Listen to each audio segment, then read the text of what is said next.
Hello again. My name is Andrew Cabana. I'm a piano technician from the Montreal area, and I'm talking about my new hobby, which is building guitars. This is number 2. I call it the, the Popsickle, Creamsicle. I also call it the Wish guitar because I bought a bridge from Wish. Unfortunately, it's very bad quality and very bad design, or maybe it was made on a Friday, but one of the saddles has stripped pins, and which makes it very difficult to adjust. And the other thing I don't like about it is usually on a bridge where these screws are, you have little grooves so that the saddles don't wiggle sideways. I'd be able to stabilize it slightly, but I'm not super happy with it. The other thing I don't like is when you load them from the back, it's not like other guitars like Telecasters where you load them from the top, they lock really nice. This one's really difficult to slide the pin in, the string in. You have to get it to pop up to the top, and then right where the adjustment screw is, it touches the string. So if you're adjusting it, the string's in the way. Makes it very difficult. So I wouldn't recommend a bridge like that for somebody who wants to replace an existing bridge on a good guitar. Like, this is a project hobby guitar. This is not a professional guitar, but again, my goal was to try to get something to play on scrap wood. So this guitar, what's different from the other one I did is that there is no truss rod, which means the guitar bends quite a bit. More than I expected. I'm not going to do it now because I don't want to knock out a tune. But it just means that if you're leaning on the body and pushing on the neck, you shouldn't do that anyway. But if you do this one, you're going to really hear it. You're going to hear it going sharp, or mainly sharp, because when you lean out this way, it pushes the strings tighter. So when the neck flexes from the string tension, you tend to have more space here between the string and the body. So it's not ideal, but I just wanted this to be a little portable practice guitar that would fit in a small car, because a lot of times I can't even bring my acoustic in my car with the camping equipment. So I thought this would be fun. And actually it does have some features that I do like. This pickup I bought from a company called Giddy in the States. It came with these buttons, and actually I was really impressed. It does sound really good, and I think the pickup would work in any electric guitar. I also bought the pickups from them because Wish was way behind. I didn't want to spend a lot of money on this guitar. Surprisingly, very good tuners. They're economy tuners, but I was surprised that they hold pretty well. So one thing that happened with this guitar is, number one, I thought it would be fun to have an almost straight neck.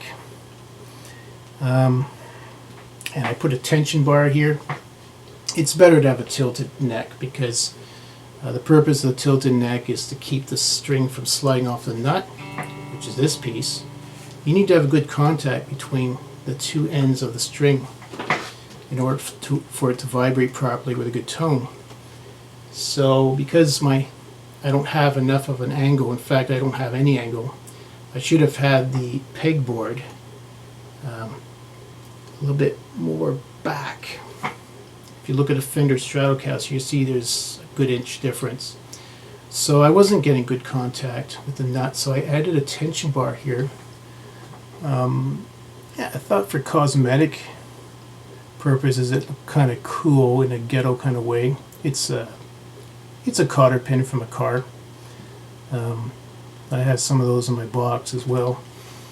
It works. It keeps the string down. The only thing is, when you tune it, you got to be very patient. So whenever you have friction on a guitar at the nut area, the best thing to do is always start lower than the note you want and work upwards instead of going higher to lower. You'll find it works better.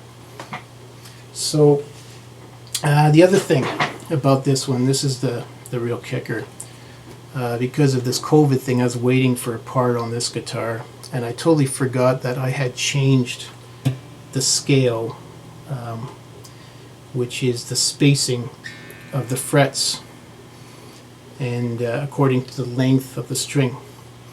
Originally I had made it for a 23.5 scale, which is a very short scale because it's a small guitar. And I guess I must have changed it to 24 inches, which is like a Paul Reed Smith Santana model, because I found out the hard way that where I put the bridge originally, which is more forward, it was not working harmonically at all. So I had to do some measuring. Yes, indeed, I had changed it. Even though I wrote my notebook that it was 23.5 and all the calculations, I must have just not liked it. And I forgot. So what do? Well, I'm a piano tuner. So how am I going to cover up this ugly hole here? Simple. Put an ivory piano key top. Oh, by the way, this is imitation ivory, so no elephants were killed for this project. Let's hear how it sounds.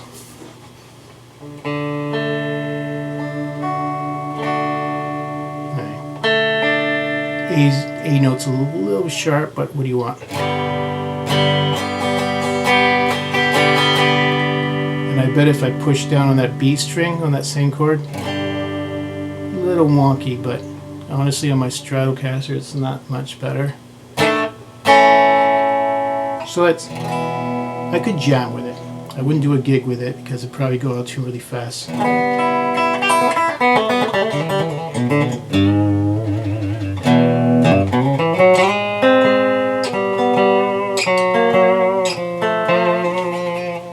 One thing I like about this is that it's easy to do crazy vibratos because the action's pretty high on this.